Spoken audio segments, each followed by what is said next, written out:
I'm ready to fucking, I ain't playing no more. Shit. Okay, so guys, welcome back to my channel. I'm so happy you guys are here. My name is Yvonne. This is the Frequency NYC. I just talk about spiritual stuff. I do tarot readings, tarot pick a card readings. Yeah, and I do story time. So this is a story time video that we're doing. And basically, I'm talking about my birth, me giving birth, my whole birth experience, and it was fucking crazy. Let me just put it to you like that, straight up. Nah, it was crazy though. Like, that was one of the most traumatic things that ever happened to me. I think giving birth was fucking crazy. So I know my friends have been asking me. Thanks you guys for like all the support and love. Seriously, like people that support my jewelry, my business and stuff. Like, shout out to y'all.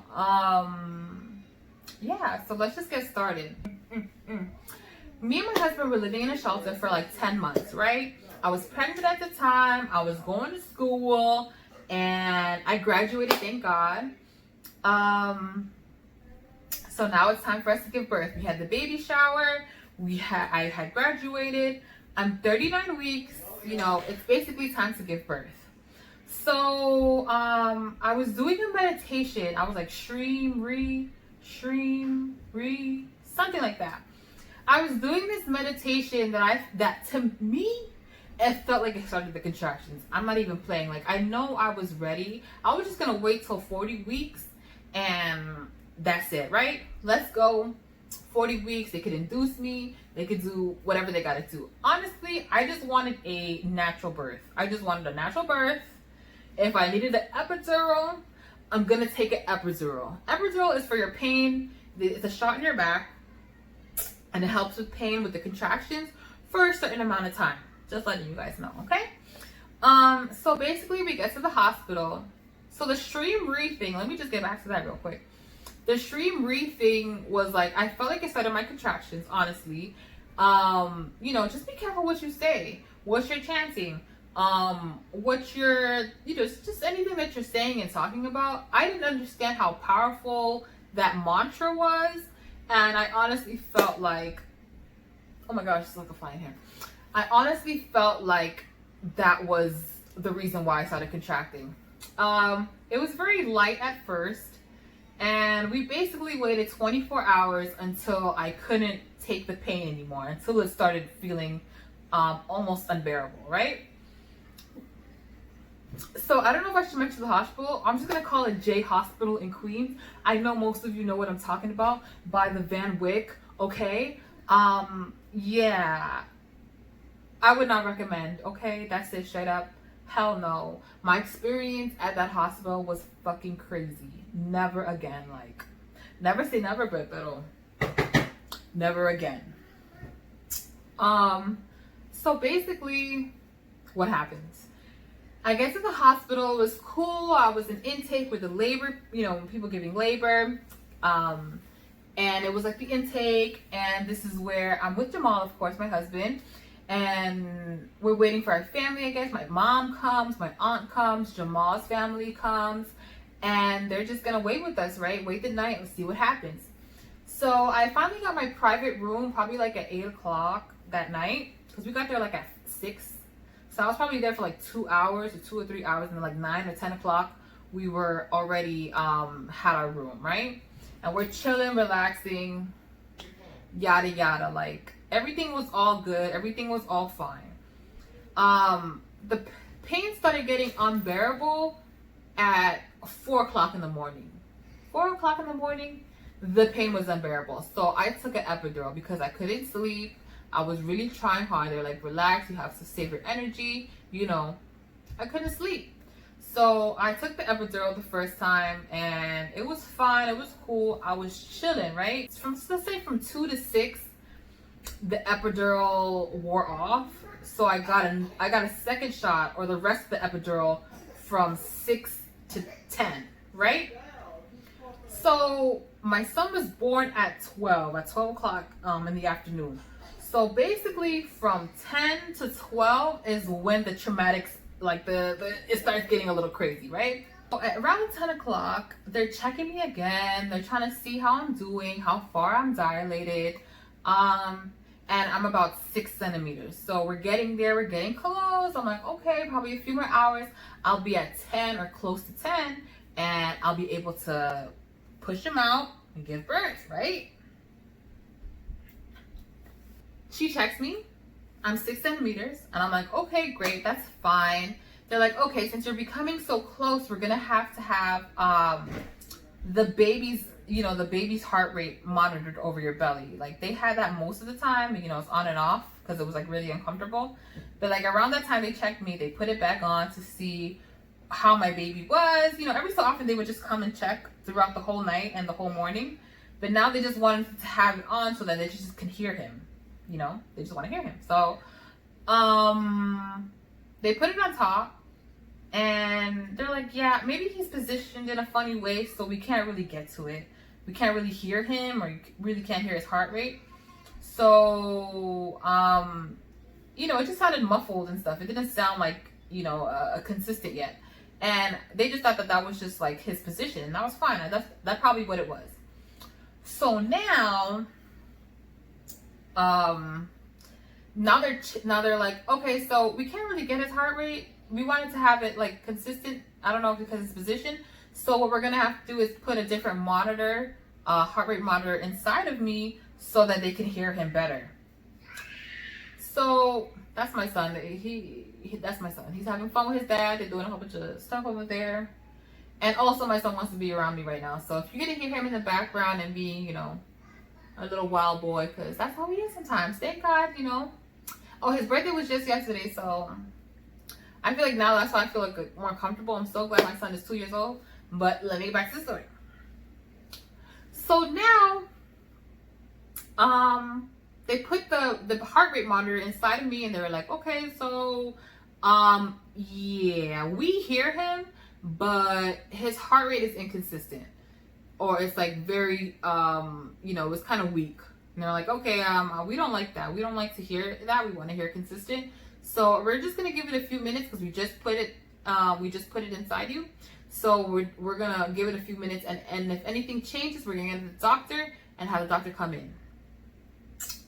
So wait a few minutes. Oh, the doctor is telling me this, and she's like, I'm gonna come back in and talk to you. And then so they waited a few minutes, and the doctor comes back in right away. She was just like, listen, so yeah, you're gonna have to do an emergency C-section.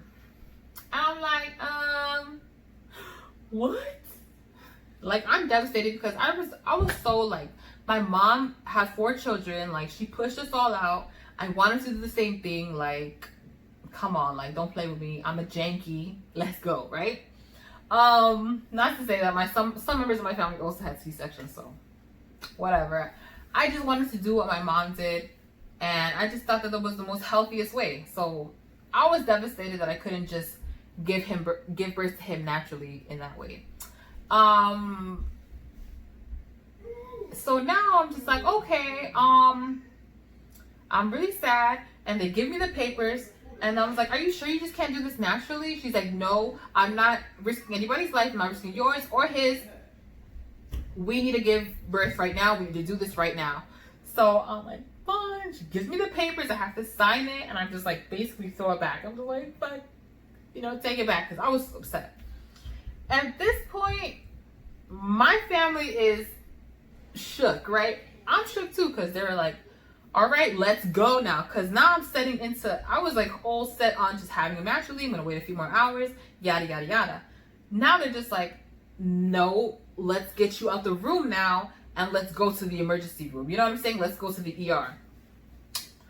So my mom's looking at me like, like, I'm like, she's trying not to make me scared, but I can see how scared my mother is. Like, I'm not trying to say anything too crazy and get into the whole political thing because it has been a crazy Black Lives Movement happening. Through May 2020 and June 2020, right? So I feel like the fear was because I am Black and I'm having an emergency C-section, my mom was very scared. And I don't think I was thinking that way, but I'm a Black woman in a hospital and I'm already having issues, you know, with my birth. That's scary. Point blank, period. That's it, right? At this point, they're like, okay, so who's coming with you? My husband's coming with me to the emergency room. Let's do this, or OR, operating room. You know, let's get this popping, right? So at this point, this is when I would have my husband come in, but like he's watching our son, so bear with us. You know what I'm saying? I might have a clip of him talking about this part, but so now we're in the emergency room. They're rushing us over. They're rushing us over to the emergency room. Everything has to be fast now because she's like, there's a possibility that the cord could be around his neck. I think the cord is around his neck, and yes, we need to get him out as soon as possible. So we're in the emergency room now. Jamal's all geared up. They have him all covered up and all this stuff. And now everything's like setting in, like, oh shit, like I'm about to give birth, right? And then I asked the woman, please don't cut me vertically. Please don't cut me this way. Please cut me like horizontally. Cut me this way, underneath, right? I was like, please just cut me this way. That's all I ask of you. Like, just don't cut me the other way, because I've just heard so much bad stories about being cut this way vertically, and it's just like, hell no. Like, I was like, please, I have a little fat under here. Just cut under there and you can get them right out, right? And that's how I'm thinking. So they did that basically. So this is where it gets kind of scary, where it gets kind of triggering, where it gets kind of like, whoa, like first you didn't see the hospital's like colors or true colors until we get to the operating room. Like, it gets serious at this time. So Jamal's sitting right next to me. I asked him to please cut me, you know, the way I wanted to be cut, because I didn't want to be, you know, I said what I said. And so I'm with a Black doctor, like I told you, a Black woman. I don't know her name. Not right now. I should get my medical records and stop playing. She had dreads. She was very nice, very professional. And when we get to the operating room, now we see all these other nurses or other doctors here, or other surgeons, right? And I'm like freaked out a little bit, but you know, I was like, the more people that are willing to help us, trying to be here to help us, then, you know, God, I'm praying, God, please help me with this. God, please let me see my son. Let me see my son. Let me live through this. You know, let me get through this, basically. Jamal's sitting next to me. Now they're starting to cut. Mind you, I had a Black doctor, so I'm thinking that she is the person that is gonna cut me open, right? She's like, she hands it to another woman, another doctor or surgeon, I suppose, and was like, this is how you do it. I'm like, what? Why is she cutting me when you're the doctor? You're the one telling me that you're gonna, you know, let's let this baby happen. So I'm automatically thinking, this is the person that's gonna cut me open. This is the person that's gonna, you know, help me give birth. So she's like, oh, here, I hear them talking like this, you know, he's all separated with the plastic and stuff. She's like, this is how you do it. This is how you do it this way. And I'm like, is this bitch practicing on me? Like, what the fuck is happening? Is she practicing on me? You're showing her how to do this? Anyway, that was like the first thing that kind of threw us off. Like, it changed, bro. It changed completely when we got into that room. And I'm like, oh hell, like, you know what I'm saying? I was like, I was like, whoa, why is she doing it? And then I left it at that. Because right after she was saying that, all you start feeling is tugging. So Leo was like in my back, basically. Like, he was so deep. He was like in my back, basically. And like, all you feel is tugging. Now they're like trying to pull him out because he's so deep in my body, right? And oh my God, please, like, just get him out. Like, I'm scared as hell. Like, just please get him out safely, dear God. Get him out safely, dear God. And then I just felt one good tug or one good something just like pulled him right out, right? I'm like, oh my gosh. I think they pulled him out. I think they pulled him out. I think they pulled him out. I don't know. And Jamal's like, I was like, Jamal, do you hear him? Do you hear him? Do you hear him, Jamal? Do you hear him? And I'm like, oh, like I'm just like so like scared and nervous. I'm like, oh shit. And I was like, Jamal, I don't hear anything. I don't hear anything. He's like, I hear him. I hear him. And then you eventually hear him get louder and he's screaming. And I'm like, oh, boy, they pulled him out, right? They pulled him out. I'm so happy. I'm so glad.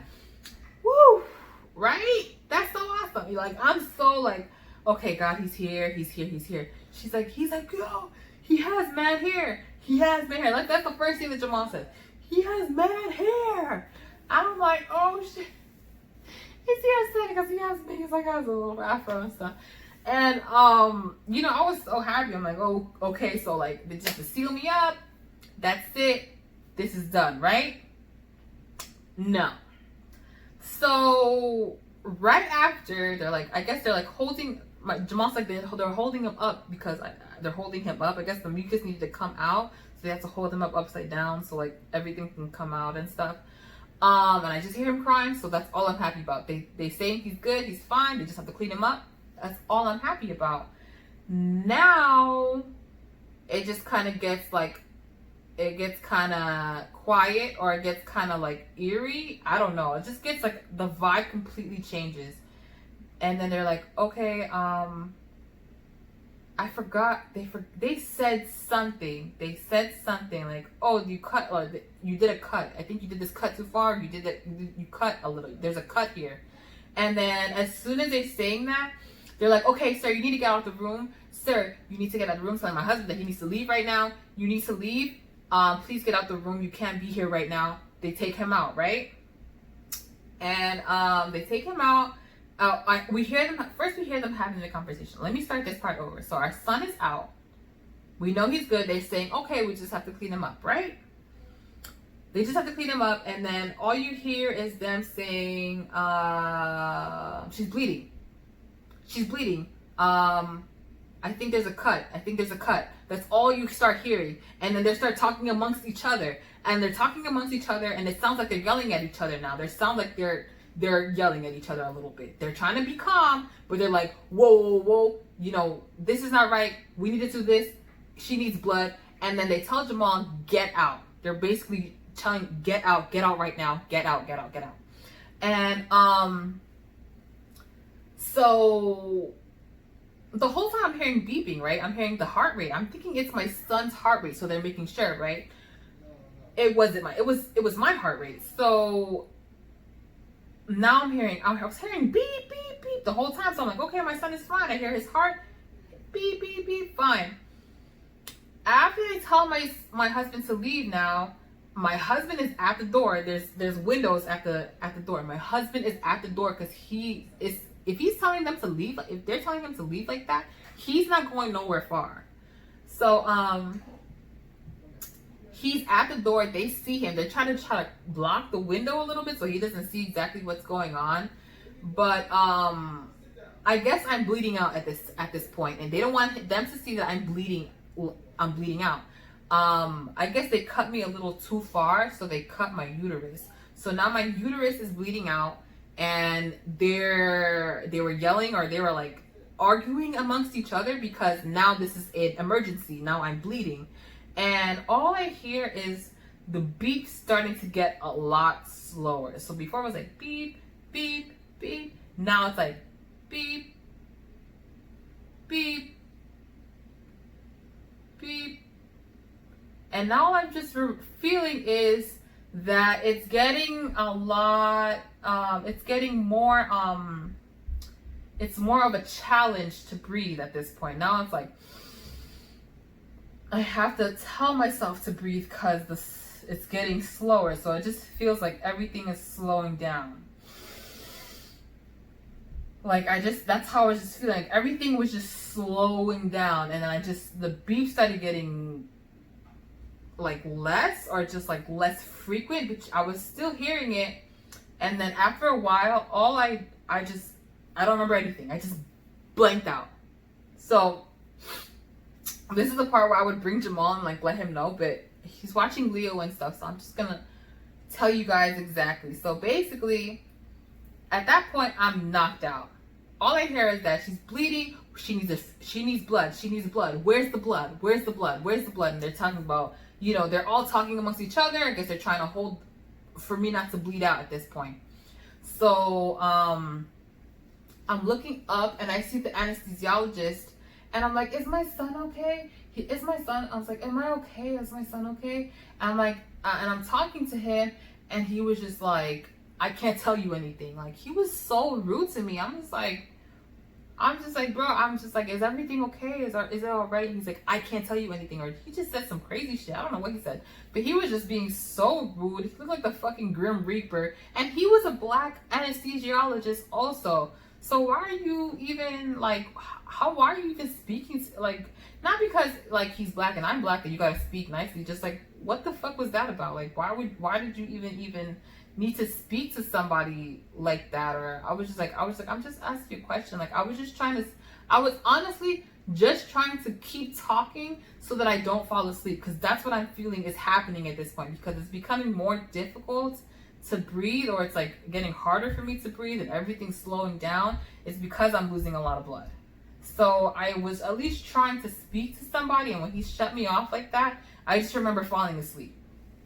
Or I remember it just being blank.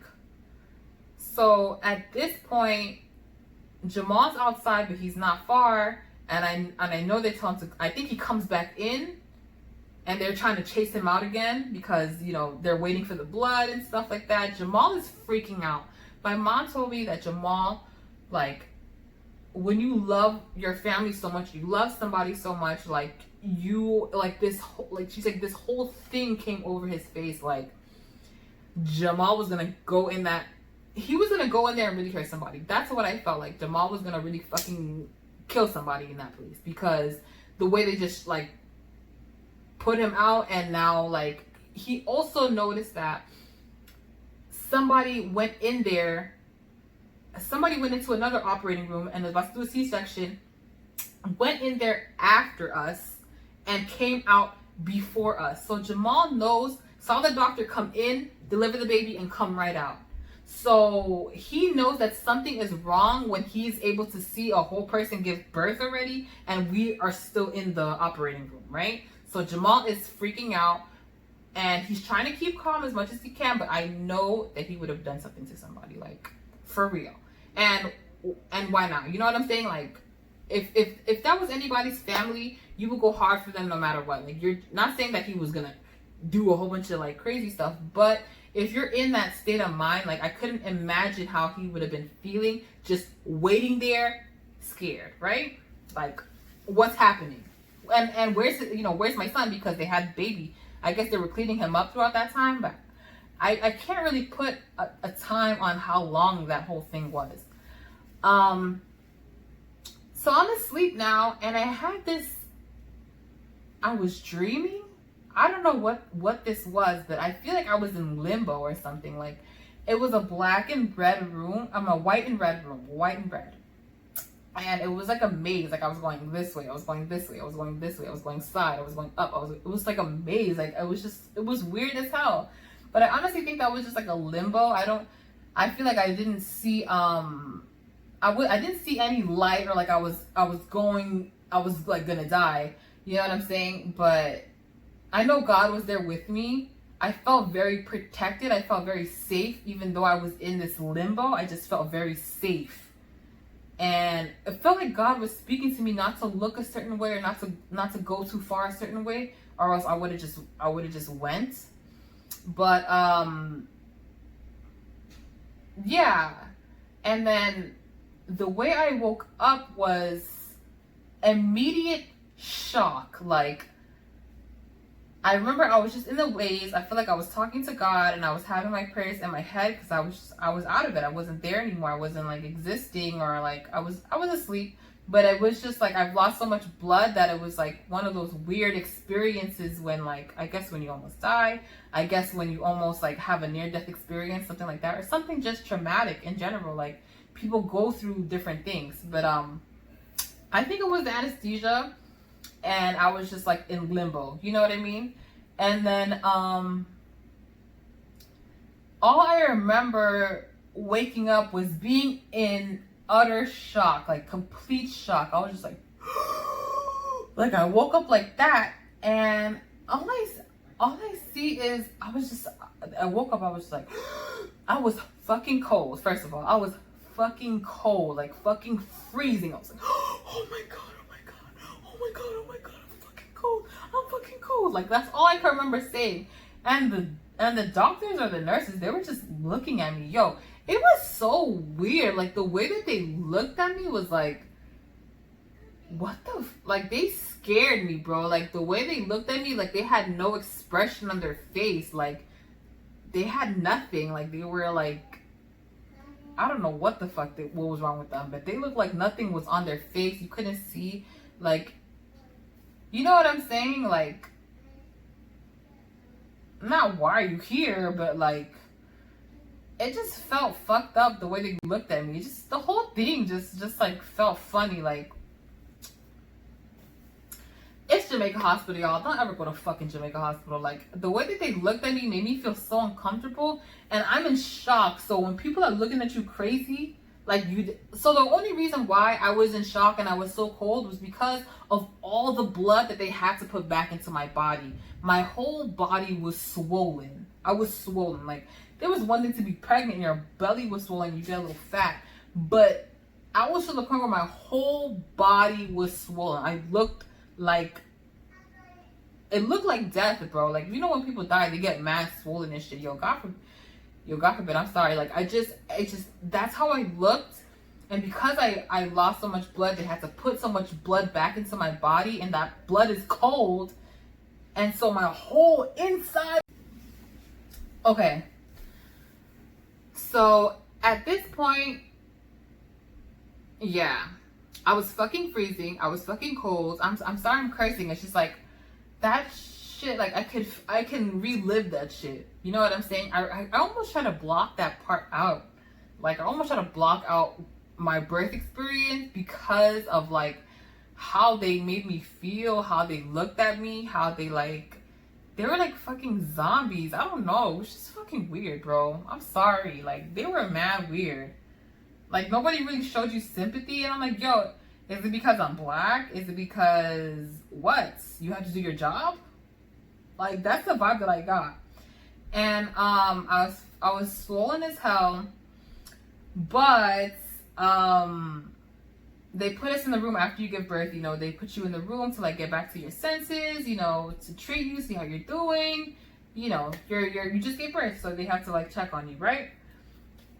So I'm in another room. Thank God I'm out the operating room at this point. I'm in shock, and then I think I fell back asleep or something. I was just like so cold, but then it starts like feeling less painful. And then we're almost at the room, or we're in the room, and right there they put the baby right on me. And I'm like, oh shit, the baby's on me.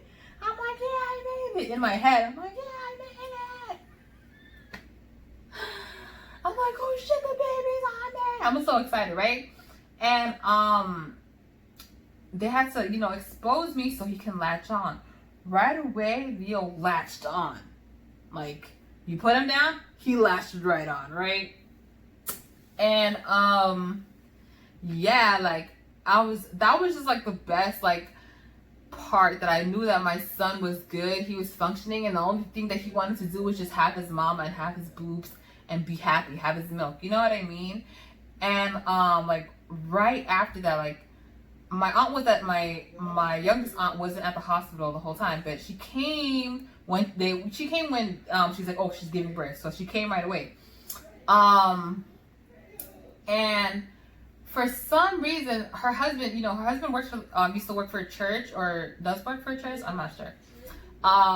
And so one of the pastors that worked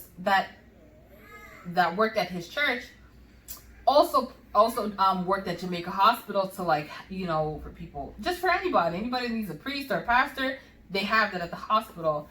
So they come across each other and they're like, oh, what are you doing? You know, oh, my niece is giving birth.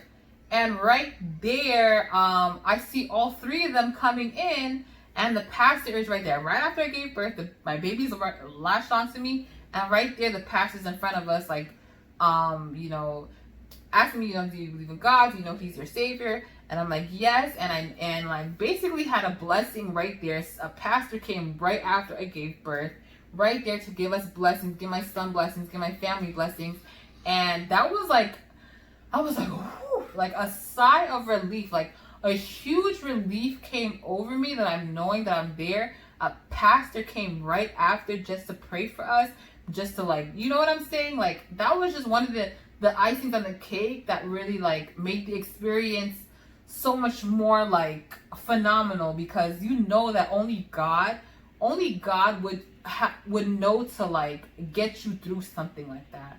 You know what I mean? I knew that He was there throughout the whole time, and then right at the end when everything was finished, when he was latched on, He was there, and we were hugging each other. The pastor comes in just to solidify that God was there. God was with me the whole time. God was there to get us through such a challenging moment. Yeah, like that's basically my whole birth story. I know this has gone a lot more. If you guys want a part 2, just let me know, because I'll talk about my healing process after giving birth. There's a whole thing. You're a mom now. Like that is the biggest fucking cake out of all this. Like I'm a mom now. I have a baby. Like I can't believe it. My son is 2 years old. Like I'm so proud. Like it's crazy. Like you think that, oh, okay, she had a baby, she had a child. No, like that's a huge experience. That's a huge accomplishment right there. That is something beautiful, and I'm just so happy that I was able to experience something like that. Even though like it was really traumatic, and I would really research my hospital if I do decide to give birth again, and like, you know what I mean? Like I really thought that was the place for me, because my mom gave birth there, and I thought it was perfectly fine because she popped them out no problem. My mom had preeclampsia, she had the whole 9, but they did a great job with her. The cord being around Leo's neck was just something that it happens sometimes for women when they give birth and stuff like that. So that wasn't anybody's fault. Why I say that is because I wasn't expecting to be treated that way. I wasn't expecting to go have an emergency C-section. I wasn't expecting to all those things to happen, because it went well for my mom. So I'm just thinking, it's going to go well for me. That's honestly how I really thought. Like I try to keep it 100% and 100% positivity as much as I could. Sometimes, of course, I said some things. I was just like, when I'm angry and stuff like that, I said what did I say to my mom? Like, I wish she's like, I was like, I hope nothing happens to me, basically. And my mom was so upset that I said that. It was worse than that, but I said something worse than that. But she was so upset that I said that.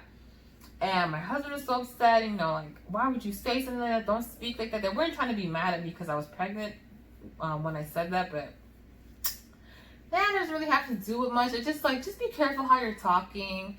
Also, mantras are really powerful, guys. I had to learn that the hard way. I felt like that mantra really changed, or really brought my body to align to wanna contract, and I felt like that's what happened. This has been my birth story. Like, share, subscribe. Thank you guys so much for being a part of my journey. Seriously, it took me so long to even make this video because it was really traumatic. I feel like I tried to keep it as short and not as graphic. It wasn't really graphic because I didn't see anything too crazy. But anyway, thank you guys for tuning in. Thank you guys for being a part of my journey. Thank you guys for the fucking support. Y'all are so supportive, and I'm just so grateful, and I'm so glad that I'm able to share this story with you and just tell you about my birth experience. I didn't want to keep it so black and white, but I think that if I was white, I would have been treated differently. I think because I was black, I was treated more harshly, but God was with me the whole time. me and my son are here. We made it through. My husband is here. Like, I felt so bad after I heard, you know, how he was feeling and shit. Oh God. But yeah, guys, that's my birth story. I just want to thank you guys so much for being a part of my journey, showing so much love when it comes to my channel, when it comes to whatever that I'm doing that's creative, or whatever I try to produce and give to you guys. Like, I'm so glad that you guys tune in and show much love. I appreciate you guys. Please subscribe, like and share, comment your experiences, or anybody that you know that had like a crazy birth experience. And let's share these stories. Is it about race? Is it about how we looked? Was it about how the hospital was run? Like, you know, I wonder what other people feel like when they have like a kind of like a traumatic experience at the hospital. So, or at a hospital, you know what I mean? While being Black. Yeah, that's basically it, guys. Thank you so much for being a part of my journey. So much love. Peace.